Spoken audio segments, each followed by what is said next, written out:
السلام علیکم my dear YouTuber احباب. تو میں آپ سب کے لیے لے آئی ہوں عشق میں بسم اللہ ایپیسوڈ 105 پارٹ 1. پلک کا مسیحا یا خوفناک حقیقت. پلک بے یقینی سے مرجان کو دیکھ رہی تھی. اگر کہیں اسے امید تھی تو شک بھی تھا کہ واقعی کوئی اس کے لیے عرفان سکندر کے خلاف کھڑا ہو سکتا ہے، لیکن کوئی چارہ بھی تو نہ تھا.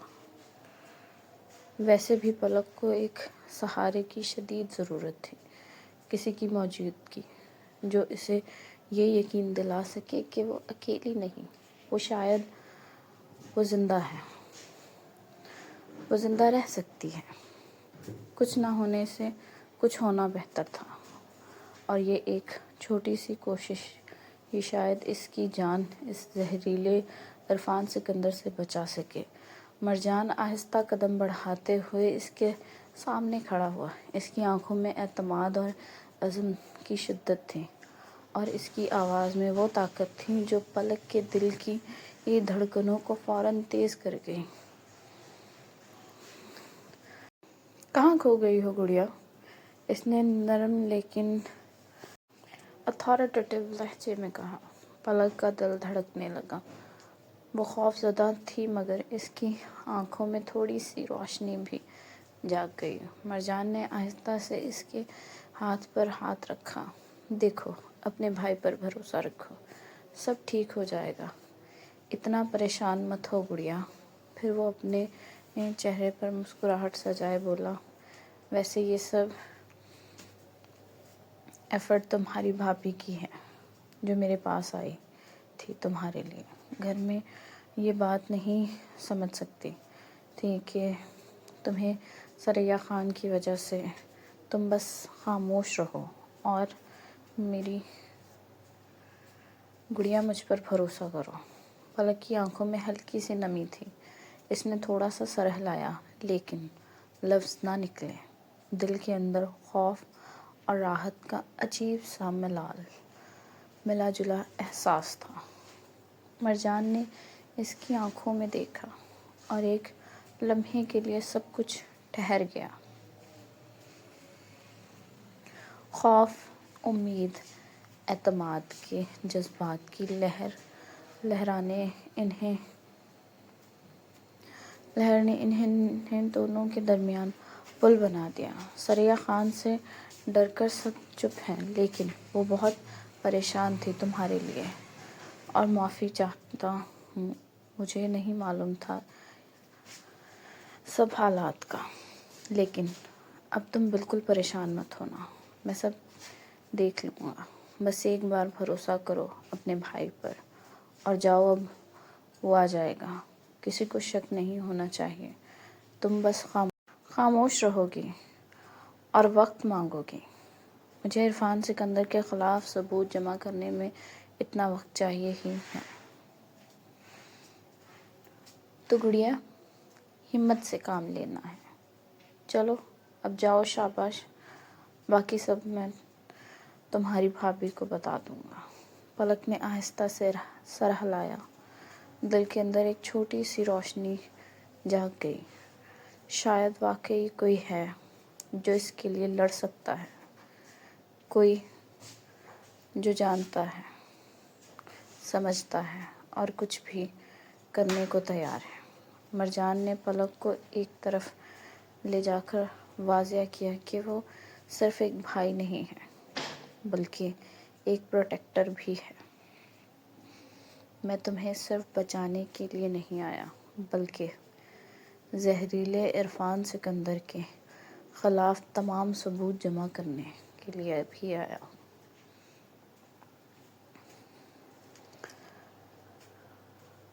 یہ شخص صرف تمہیں نہیں، بلکہ بہت ساری لڑکیوں کو خطرے میں ڈال رہا ہے. میں اسے کبھی بھی اپنی بہن یا کسی اور کے سامنے طاقتور نہیں بننے دوں گا. تم بس خاموش رہو اور میری باتوں پر بھروسہ کرو. پلک کی آنکھوں میں آنسو آ گئے. وہ پھوٹ پھوٹ کر رونا چاہ رہی تھی، مگر خود کو قابو میں رکھا۔ اس نے اندر سے محسوس کیا کہ اس کی جان واقعی کسی محفوظ ہاتھ میں ہے۔ آپ واقعی میری جان بچائیں گے؟ اس نے آہستہ سے پوچھا۔ آواز میں خوف اور امید دونوں تھے۔ ارے گڑیا، کیوں نہیں بچاؤں گا؟ اپنی جان دے کر بھی بچاؤں گا۔ بہن ہو میری، جان سے پیاری، اور پاگلوں والی باتیں نہ کرو۔ بچاؤں گا کیا؟ بچاؤں گا۔ مرجان نے اسے یقین دلا کر کہا، بس تم خاموش رہو اور جو کچھ بھی ہو رہا ہے اسے محسوس کرو، میں سب کچھ سنبھال لوں گا۔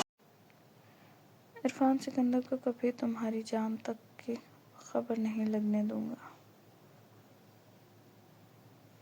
پلک تھوڑی دیر خاموش رہی اور پھر دل کے اندر ہلکی سی ہمت جاگ گئی۔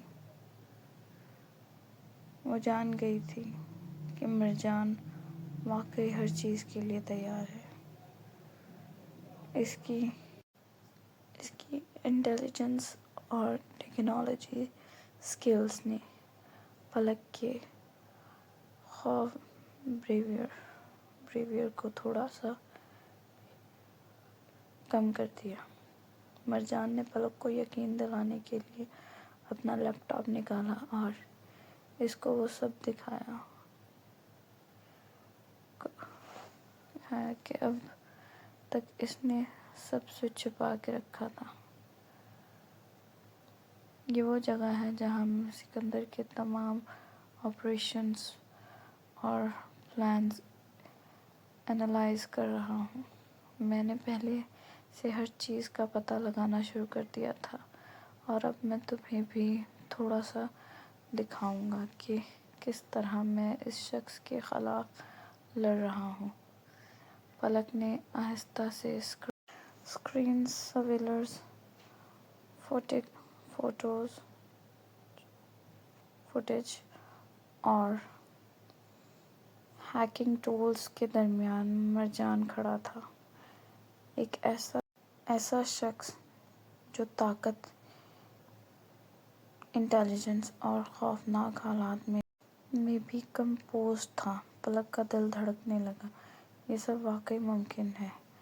اس نے حیرت سے پوچھا۔ مرجان نے مسکرا کر جواب دیا، ہاں گڑیا، سب ممکن ہے، بس تم خاموش رہو اور میرا بھروسہ رکھو۔ میں تمہیں اس دنیا کی بہت ساری لڑکیوں کو محفوظ کروں گا۔ پلک نے تھوڑا سا مسکرا کر سر ہلایا۔ پہلی بار دل کی دھڑکن میں سکون محسوس ہوا۔ وہ جان گئی تھی کہ اس کا مسیحا واقعی موجود ہے اور وہ اب اس کے لیے لڑے گا۔ مرجان نے پلک کو بتانا شروع کیا کہ کس طرح soft where engineer, company owner ہونے کی حیثیت سے سکندر کے ڈیجیٹل سسٹم کو ہیک کر رہا ہے۔ میں پہلے سے جانتا تھا کہ سکندر صرف تمہیں نہیں بلکہ بہت ساری لڑکیوں کو نقصان پہنچا رہا ہے۔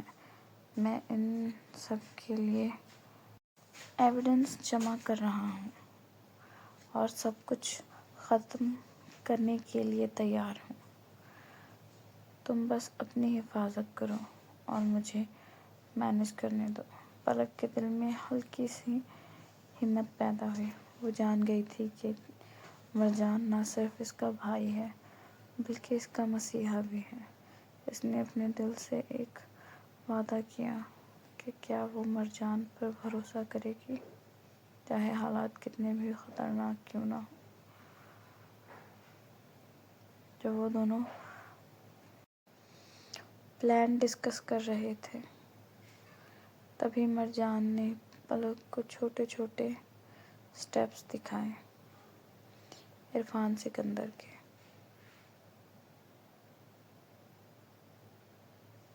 آپریشنز کی ڈیٹیلز کلیکٹ کرنا، ایویڈنس سیکیور کرنا، پلک کو محفوظ رکھنا۔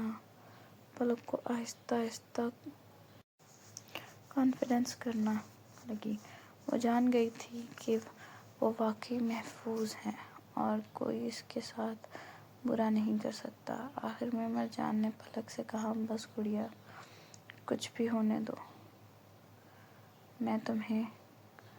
میں تمہارے ساتھ ہوں، اور یاد رکھو تمہیں ایک لمحے کے لیے بھی اکیلا نہیں چھوڑوں گا۔ پلک نے آہستہ سے سر ہلایا اور پہلی بار دل کی دھڑکن میں سکون محسوس ہوا۔ اب وہ جان چکی تھی کہ اس کا بھائی واقعی موجود ہے اور اب بھی اس کے لیے لڑ رہا ہے۔ پلک کے دل میں ابھی بھی تھوڑا سا خوف تھا۔ وہ جانتی تھی کہ عرفان سکندر ابھی انجان ہے، لیکن جلد ہی حالات بدل سکتے ہیں۔ مرجان کے ساتھ یہ بھی شروع ہونے کو تھی بیٹل، اور ابھی بہت کچھ ہونے والا تھا۔ رات کا پہر تھا، ہر طرف ہوا کا عالم تھا، سناٹے کی چادر زمین پر ایسے تنی ہوئی تھی جیسے وقت خود سانس روک کر کھڑا ہو۔ دور کہیں کتے کی بھونکنے کی مدھم آواز بھی اس خاموشی کو اور زیادہ خوفناک بنا رہی تھی۔ دیواروں پر لٹکتی مدھم روشنی لرز رہی تھی، جیسے اسے بھی آنے والے طوفان کا اندازہ ہو۔ مصطفیٰ ملک اپنی بیوی کو حوصلہ دے رہا تھا، سونیا، شاید میں واپس نہ آ سکوں کیونکہ ہم نہیں جانتے نرین خان نے یہاں کون کون سے پہرے بٹھا رکھے ہیں۔ ہو سکتا ہے میں مرجان بخاری تک پہنچ جاؤں اور ہم اپنے کیے کا ازالہ کر سکیں۔ یہ بھی ہو سکتا ہے کہ نرین خان مجھے رستے میں ہی مروا دے۔ اگر میں پکڑا گیا تو تم ہر چیز سے انکار کر دینا کہ تمہیں کچھ نہیں پتہ تھا اور خاموشی سے ان کا کام کر کے بچوں کو لے کر گاؤں چلی جانا۔ اور اگر میں کامیاب ہو گیا تو پھر سرخرو ہو کر اپنے بچوں کے ساتھ یہیں اپنی زندگی میں اپنے گھر میں رہیں گے۔ الفاظ ادا کرتے ہوئے اس کے گلے کی رگیں تن گئی تھیں، جیسے ہر لمحے اس کے دل سے خون نچوڑ کر باہر آ رہا ہو۔ وہ بہادر بننے کی کوشش کر رہا تھا، مگر اس کی پلکوں کے پیچھے چھپا اندیشہ صاف دکھائی دے رہا تھا کہ آج اس کی رات صرف ایک مشن نہیں، ایک امتحان ہے جس میں یا تو کفارہ ادا ہوگا یا ہمیشہ کے لیے نام مٹ جائے گا۔ سونیا کے قدموں تلے جیسے زمین کھسک گئی۔ اس نے آگے بڑھ کر اس کے سینے سے سر لگا لیا اور رونا چاہتی تھی، چیخ کر کہنا چاہتی تھی کہ مت جاؤ، مگر اس نے اپنے ہونٹ دانتوں میں دبا لیے، کیونکہ وہ جانتی تھی کہ ایک عورت کا آنسو کبھی کبھی مرد کی ہمت توڑ دیتا ہے۔ اور آج مصطفیٰ کو ہمت کی ضرورت تھی، دعا کی ضرورت تھی۔ مصطفیٰ نے آہستگی سے سونیا کے ہاتھ اپنے ہاتھوں سے الگ کیے، ایک لمحے کے لیے اس کی پیشانی کو چوما۔ وہ لمس الوداع کا تھا یا واپسی کے وعدے کا، کوئی نہیں جانتا تھا۔ اس نے دروازے کی کنڈی کھولی، چرچراہٹ کی آواز اس خاموشی میں گونج اٹھی، جیسے رات نے خود اس کے لیے جانے کا اعلان کر دیا ہو۔ اس نے ایک آخری نظر سونیا پر ڈالی، اب بھی اس کا چہرہ معصوم تھا، پہلے دن کی طرح۔ اس معصومیت کو بچانے کے لیے وہ اندھیرے میں قدم رکھ رہا تھا اور پھر وہ باہر نکل گیا۔ رات نے اسے اپنی سیاہ آغوش میں لے لیا۔